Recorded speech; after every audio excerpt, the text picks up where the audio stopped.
जोशी जी, अब हम और आप हैं अभी फिलहाल तो, और बाकी हम देखते हैं मेहमान। सुनिएगा कुछ जो और भी चीजें हैं ऐसी, क्या कुछ चीजें कही हैं घुसपैठियों से त्रस्त है। लहरी जी ने, क्या ये कोई सुनिए। राज्य सरकार ऐसी हो सकती है जो घुसपैठियों की पनाहगाह अपने राज्य को बना दे? राष्ट्रीय सुरक्षा पर एक कितना बड़ा खतरा है, इसका जवाब बंगाल की मुख्यमंत्री ने बंगाल के चुनाव में दे। घुसपैठ रोकने के लिए उनके पास क्या योजना है? आर्टिकल 370 हटता है, वो विरोध करती है। सीएए लाकर बंगाल के शरणार्थियों को नागरिकता देने का हम कार्यक्रम करते हैं, वो विरोध करती है। और वो ठीकरा फोड़ते हैं कि बीएसएफ है, वो रोक नहीं रही है। ममता जी, मैं आज आपको इस सार्वजनिक प्रेस वार्ता में पूछना चाहता हूं कि कौन सी सरकार है बांग्लादेश की पूरी सीमा पर जो वाड़बंदी करने के लिए, बॉर्डर पर फेंसिंग करने के लिए जमीन नहीं देती है? अगर आप जवाब न दे पाए तो मैं ही देता हूं। आपकी ही सरकार है जो जमीन नहीं देती है, जिसके कारण फेंसिंग का काम समाप्त नहीं होता है। फिर भी भौगोलिक रूप से कठिन सीमा पर से कोई घुस कर आता है तो कहां जाता है? सबसे पहले बंगाल के गांव में जाता है। आपका पटवारी क्या कर रहा है? आपका थाना क्या कर रहा है? क्यों इसको अरेस्ट नहीं किया जाता? क्यों उस पर केस दर्ज नहीं होता? क्यों इसको वापस भेजा नहीं जाता? जवाब है क्या आपके पास? क्या बंगाल की मुख्यमंत्री जवाब दे सकती है कि असम में घुसपैठ क्यों बंद हो गई? त्रिपुरा में घुसपैठ क्यों बंद हो गई? गुजरात और राजस्थान की बॉर्डर पर घुसपैठ क्यों नहीं होती है? पंजाब की बॉर्डर पर घुसपैठ क्यों नहीं होती है? कश्मीर की बॉर्डर पर घुसपैठ क्यों नहीं होती है? सिर्फ बंगाल में क्यों होती है? क्योंकि आपकी निगहबानी में घुसपैठ कराई जाती है और बंगाल को धीरे धीरे डेमोग्राफी चेंज कर आप आपकी वोट बैंक को पुख्ता करनी चाहती है। मगर ये लंबा नहीं चलेगा। बंगाल की जनता अब जान गई है और इसके खिलाफ लामबंद भी हो रही है। और मुझे मालूम है अगला चुनाव घुसपैठियों को निकालने के मुद्दे पर और घुसपैठ रोकने के मुद्दे पर लड़े जाने वाला है, क्योंकि न केवल ये बंगाल का मामला रहा है। मैं आज बंगाल की जनता को इस प्रेस वार्ता के माध्यम से बताने आया हूं कि बंगाल की बॉर्डर से हो रही घुसपैठ सिर्फ बंगाल का मामला नहीं रहा है, अब ये राष्ट्रीय सुरक्षा का मामला है। देश की संस्कृति को बचाना है, देश की सुरक्षा को सुनिश्चित करना है, तो बंगाल की बॉर्डर सील कर दे। ऐसी देशभक्त सरकार यहां लानी पड़ेगी जो ममता बनर्जी नहीं कर सकती, केवल और केवल भारतीय जनता पार्टी कर सकती। सुन लिया जोशी जी आपने सारा कुछ, और आपने सुना, आपने उनको भी सुना, गौतम दा लहरी जी को। सब पर आपकी राय, आप क्या कहेंगे, कैसे देख रहे हैं बंगाल में जो शुरुआत अब हम कह सकते हैं एक तरीके से हो गई, विकास जो उसकी लड़ाई तेज है सब। देखिए, सबसे पहले तो जो गौतम जी ने कहा, उनकी बातों से मैं काफी हद तक सहमत हूँ। और उन्होंने, क्योंकि वो वहाँ के हैं और बंगाल की राजनीति और संस्कृति और अर्थव्यवस्था उसको अच्छे ढंग से जानते हैं। अब चूंकि मेरा भी संबंध बंगाल से काफी रहा है, बल्कि मेरा तो एक पॉलिटिकल ओरिएंटेशन बंगाल में ही हुआ, तो खैर वो एक अलग मसला है। लेकिन उन्होंने बात सही की। अब सबसे बड़ी बात ये है कि हमारे जो गृह मंत्री अमित शाह जी ने जिस तरह से घुसपैठ के इशू को सामने रखा, उस पर जरूर विचार करने की जरूरत है। इसमें तो कोई शक नहीं कि जो आने वाले समय आने अगले 2-4 महीने में चुनाव होंगे बंगाल में, और वो निश्चित रूप से घुसपैठ का एक मुद्दा सामने रखेंगे और इसको कोशिश करेंगे, जैसा कि उन्होंने कहा, बंगाल की संस्कृति, बंगाल की अस्मिता और डेमोग्राफिक चेंज से। मैं ये पूछना चाहता हूं अमित शाह जी से कि ये मसला तो 2021 में भी उठाया था आपने, ये मसला तो बहुत पहले भी उठा। मैं ये कह रहा हूं कि बीएसएफ जो है किसके हाथ में है? केंद्र के हाथ में है। आप 11-12 साल से केंद्र में हैं, आप सत्तारूढ़ हैं। 10-12 साल से आपने क्या किया?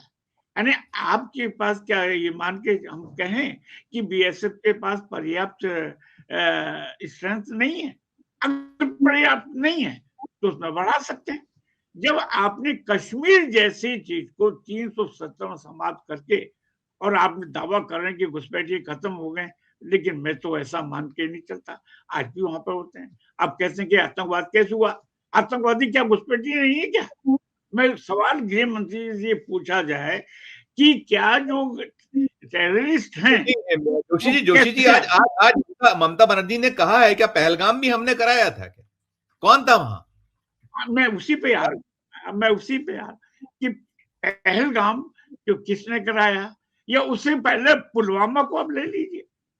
पुलवामा जो 2019 में, फरवरी 2019 में हुआ, वो किससे कैसे हुआ?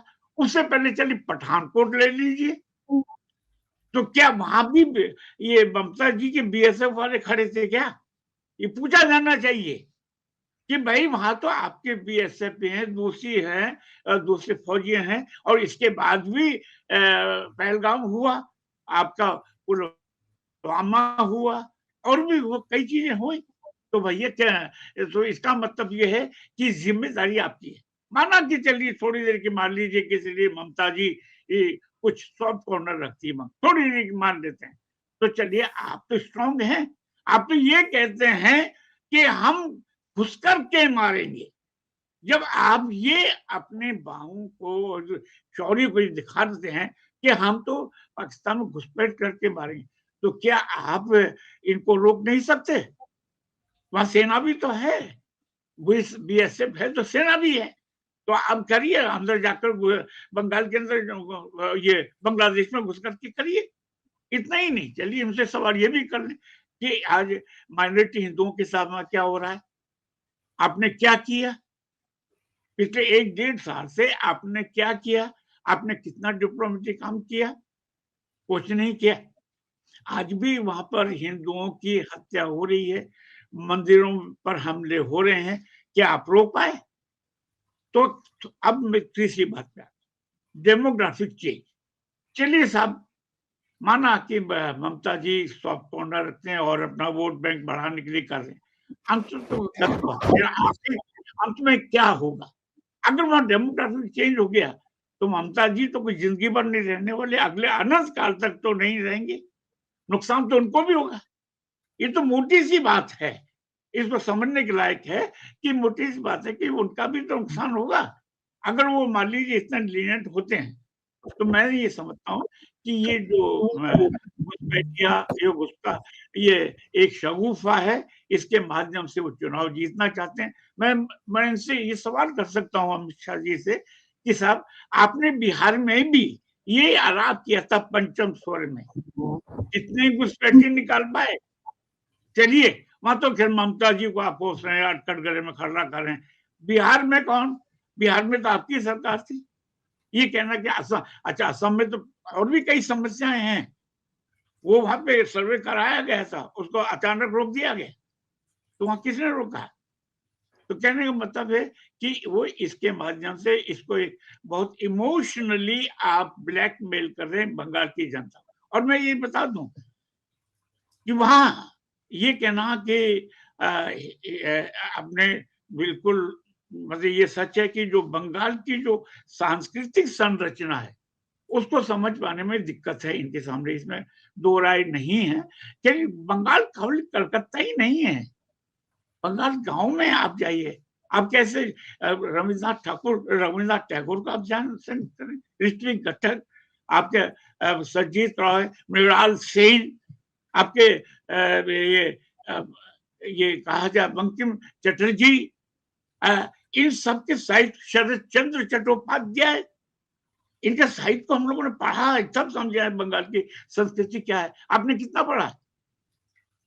मैं इनसे पूछ सकता हूँ कि बंगाल की संस्कृति को कितना पढ़ा है आपने? आपने कल को काजी नजरुल इस्लाम जो कि मूलतः बंगाल के थे, और ठीक है वो वहां के भी राष्ट्रीय कवि हो गए, क्योंकि मुझे तो वहां भी जाने का मौका मिला है, ढाका में भी, तो वहां दोनों जगह। अब आप उसे कहेंगे नहीं वो तो बांग्लादेश के ही है, अरे वो भारत के भी हैं। और आप आश्चर्य करिए कि रविन्द्रनाथ ठाकुर कि वो वहां उनका भी जो ये अमार सोनार बांग्लादेश, ये टैगोर ने लिखा है, और यहाँ का भी राष्ट्रीय गीत जो है, राष्ट्रीय गान, वो भी टैगोर ने लिखा है। आप कैसे बांटेंगे? बंगाल की संस्कृति को समझना इतना आसान नहीं है। और आप अपनी दरअसल मेरा ये मानना कि सत्ता प्राप्ति की दृष्टि से या एक वणिक दृष्टि से आप बंगाल को समझना चाहते हैं। बंगाल का इथोस को समझने के लिए ये घुसपैठिया काफी नहीं है। तो समझ ठीक है कि वहां पे हिंदी क्षेत्रों की काफी पॉकेट्स ऐसे हैं, बिहार के लोग आकर के वहां बसे हैं, राजस्थान के आपके जैसे कलकत्ता में मारवाड़ी बाजार है, वहां आपको राजस्थानी बहुत मिलेंगे, वो ठीक है, इसमें कोई शक नहीं है। लेकिन इसका मतलब यही नहीं है कि वो इनके माध्यम से जो थोड़ी पॉकेट्स हैं उनके माध्यम से पूरे पश्चिम बंगाल पर आप जाएंगे। 2019 में भी आपने ये कहा था, ओ दीदी रे ओ दीदी, ये मेरे शब्द नहीं है, हमारे माननीय प्रधानमंत्री श्री नरेंद्र दामोदर दास मोदी के हैं। जब आप एक ममता बनर्जी जो आपसे सीनियर है पॉलिटिक्स में, ममता बनर्जी अगर उनका कांग्रेस का इतिहास लिया जाए इंदिरा गांधी के जमाने का, तो नरेंद्र मोदी जी से बड़े सीनियर हैं पब्लिक लाइफ में। उन्होंने कितना ज्यादा समय बिताया उतना मोदी जी ने नहीं बिताया, मोदी जी संग के रहे होंगे, लेकिन जो पब्लिक लाइफ है, जो पॉलिटिकल लाइफ में, उसमें ममता बनर्जी का मुकाबला न अमित शाह कर सकते हैं और न नरेंद्र मोदी कर सकते हैं। उनको आप इतना बदतमीजी के ढंग से कह रहे हैं, वो दीदी ओ दीदी, इतने। और यही बात आपने संसद में बंकिम दा कह के हरिबंकिम चट्टोपाध्याय कहिए, कितना उनको पढ़ा है। तो कहने का मतलब ये है कि इतना आसान नहीं है, खाली एक जुमला है। इन तिलों से तेल निकल नहीं पाएगा, उसको एक लाइन में ऐसे मान सकते हैं, कह सकते हैं। अंत में मैं ये कहूंगा कि इन्होंने कह जरूर दिया, इन्होंने तो नारा ये भी लगाया था, अब क्यों भूल जाते हैं, कि आपके लोकसभा में कि आपके बाहर 400 पार 240 पर रह गए। ठीक है, एक दो जगह वैसे गुजरात में ठीक इनकी बात सही निकली, बिहार में थोड़ी निकली, उसके बहुत सारे कारण जो आप जानते ही हैं। SIR का मुद्दा जो है अभी ठंडा नहीं हुआ, और आप जानते हैं कि जिनके नाम ड्रॉप कर दिए, डिलीट हो गए हैं, वहां पर हंगामा मचा रहे हैं ठीक होने के लिए पश्चिम बंगाल में। और यहाँ तक कि चुनाव आयोग को पोस्टपोन करना पड़ा कि उनकी सुनने के लिए भी हमारा क्यों डिलीट हुआ। तो इसका ये चारों तरफ विवादों से है, और ये खाली जुमलेबाजी है, इसमें बहुत ज्यादा 70 सीट नहीं है। गौतम जी की बात सही है कि वो 70 सीटें रिटेन कर सकेंगे, इसमें भी शक है। मैं जोशी जी आपके साथ हूं, मैं बात इसकी करूंगा। देखिए ये बड़ा चर्चाओं में है यार। आप ये जो न्यूयॉर्क टाइम्स पहले पृष्ठ पर बीजेपी संघ प्रधानमंत्री का 26 वो जनवरी वाला भाषण और तमाम, और पूरा एक उसमें बड़ा इसके, ये तो शुरुआत यहां से, और 10वें पेज पर एक पूरा पेज समर्पित है। और जो अभी बात कर रहे थे अजय जी RSS वाली, इसे कैसे देखें, क्योंकि मैं इसमें बहुत ज्यादा तफसील में नहीं जाता, आपने भी इसको पढ़ा है, हम लोग बात कर भी रहे थे। क्या कहिएगा सब पर आपको, ये क्या द्योतक किन चीजों का है जो हिंदू राष्ट्र। और मैं राकेश जी आग्रह करूंगा, आपका थोड़ा सा हेड स्पेस कट रहा है, अगर हल्का सा और फ्रेम ठीक करने थोड़ा सा जी प्लीज जोशी। देखिए, न्यूयॉर्क टाइम्स में मैंने पढ़ा पूरा अच्छे ढंग से, ये बिल्कुल फ्रंट पेज न्यूज है, बल्कि लीड स्टोरी है, और 10वें पेज पर फिर बाकी का 10वें पेज पर है, 4-5 फोटोग्राफ भी छपे हैं इसमें। और इसके लिखने वाले एक तो नंद कुमार हैं जो दिल्ली में ही रहते हैं, जो उसके रिपोर्टर, और एक मुस्लिम है, वो मुझे मालूम नहीं कहाँ, मुझे मालूम है। इन्होंने बड़े अच्छे ढंग से विश्लेषण किया, और इसमें कोई शक नहीं, जैसे कि अभी कि किस तरह से फांसीवाद और नाजीवाद को उन्होंने बढ़ाया है, और संघ कैसे करता है, इसके संघ संचालन, उसकी शैली, और संघ और अब बीजेपी दोनों में कोई अंतर के, जो पहले ये दावा करते रहे कि हम तो सांस्कृतिक संगठन है, हमें सियासत से कोई लेना देना नहीं। लेकिन अब इस आर्टिकल के माध्यम से बहुत सारे उदाहरण दिए और बताया गया कि संघ और बीजेपी या राजनीति दोनों में कोई फर्क नहीं है, दोनों एक ही सिक्के के दोनों पहलू हैं। और निश्चित ही बीजेपी जो है, संघ का जो एजेंडा है कि भाई हिंदू राष्ट्र बनाने का, वो भी उसमें लिखा है, न्यूयॉर्क इसमें आर्टिकल के अंदर लिखा है, ये पूरी तरह से बता दिया। अब इसमें 2-3 चीजें मैंने बड़ी गंभीरता से पढ़ा, 2-3 चीजें इसके अंदर नहीं डिस्कस की गई है। एक तो कि जो आपकी जो अपर कास्ट का जो फैक्टर है कि उसमें फिर से कैसे उसको सामने लाया जा रहा है। अब तो क्योंकि संघ में शुरू से जब से 1925 की स्थापना हुई, एक जाति विशेष यानी ब्राह्मण, उचित पावन ब्राह्मण और उनको पुनः उसका पूरा एक वर्चस्व रहा है और आज तक रहा है। इस फैक्टर को उन्होंने डिस्कस नहीं किया है, क्योंकि पिछले 11-12 साल में जो उच्च जाति है उसका एक फिर से एक उसमें नई आक्रामकता आई है और उसके लगा कि जो अब तक जो समाज पर उसका जो पकड़ ढीली हो गई थी वो फिर से मजबूत करने की कोशिश की। तो एक तो ये, दूसरा कॉर्पोरेट मनी जो सबसे है वो इसमें डिस्कस नहीं किया गया, कॉर्पोरेट मनी, क्योंकि देखिए कॉर्पोरेट मनी जब बीजेपी को मिला उतना ही संघ के पास भी नहीं। अब देखिए अगर आप दिल्ली के ये झंडे वलान में चले जाएं, वो 15-20 स्टोरी की जो बिल्डिंग है और तमाम आधुनिक सुख सुविधाओं से लदी हुई है, ये मैं कहूंगा सुसज्जित नहीं, लदी हुई है। अच्छा, और दूसरा तीसरा कि संघ के जो प्रचारकों को मैंने देखा है, भाई जब जब हम चौथी पांचवी क्लास में से हम भी शाखा में जाते थे, देखिए धीरे-धीरे जब चेतना आई तो पता लगा कि ये क्या है। तो उस समय प्रचारकों को देखा कि भाई ये बहुत ही बेचारे ईमानदार थे, इसे बड़े ये कहा जाए डाउन टू अर्थ थे और बहुत ही तंगी में रहते थे और बस में या थर्ड क्लास में सफर करते थे। आज मुझे जो सूचना मिलती है, जो मुझे इन्हीं के लोग बताते हैं, अब संघ के जो प्रचारक हैं वो एसी से कम बात नहीं करते, होटल से कम बात नहीं करते। तो हमारी मोदी जी और अमित शाह की जो सबसे बड़ी जो खासियत है कि उन्होंने पहले कॉर्पोरेट मनी से संघ के नेतृत्व को खरीदा, कि संघ की जो माली हालात जो समय थे अब वो बिल्कुल एक ये कहा जाए upper class, upper middle class का जैसा वो जीवन जीते हैं। इतना ही नहीं, मुझे जो एक प्रचारक बता रहा था कि संघ के ऊपर तक तो आप जा नहीं सकते, जो 20-25 वाला जो मंजिला है ऊपर तक नहीं जा सकते। आपको पहले आम प्रचारक से पूछते हैं आप किस लिए आए, किससे मिलना चाहते हैं। हालत ये हो गई। तो क्या किया है कि हमारे मोदी जी ने परेशान है ताकि भाई किसी भी ढंग से संघ को खुश रखो और इसके बाद फिर हम जो चाहें कि सत्ता में हम जो चाहें वो करेंगे, चाहे अंबानी को खुश करना हुआ या अडानी को खुश करना हुआ। तो ये फैक्टर जो है इसको इन्होंने न्यूयॉर्क टाइम्स में इसको पूरी तरह से डिस्कस नहीं किया, एक कास्ट फैक्टर को डिस्कस नहीं किया। मैंने बड़ी गंभीरता से बाकी सब चीजें इसमें कही है, इसमें कोई शक नहीं। बहुत अच्छा आर्टिकल है, हर एक को पढ़ना चाहिए और मैं समझता हूँ और को भी लिफ्ट करना चाहिए। लेकिन अब ये हो गया, उसमें ये भी है हिंदू राष्ट्र बनाएंगे, ये भी उसके एजेंडे पे डिस्कस किया। तो एक तो religion plus politics plus corporate money plus bureaucracy, ये चारों का जो गठबंधन हो गया है वो एक जबरदस्त वो है, मतलब ये कुछ भी चमत्कार कर सकता है और इसमें कोई शक नहीं। बंगाल को जीतने के लिए खैर मैं अजय जी ने अपनी बात रखी है, लेकिन मैं अभी इतना कम नहीं मानता कि ममता जी को आसानी से मोदी जी हरा सकते। लेकिन ये है कि कोशिश एसआईआर चमत्कार हर जगह कर रहा है। अपने बिहार में हम लोगों ने सोचा नहीं था, लेकिन बिहार में चमत्कार दिखाया। कौन जाने कि पश्चिम बंगाल में भी वो चमत्कार दिखाए।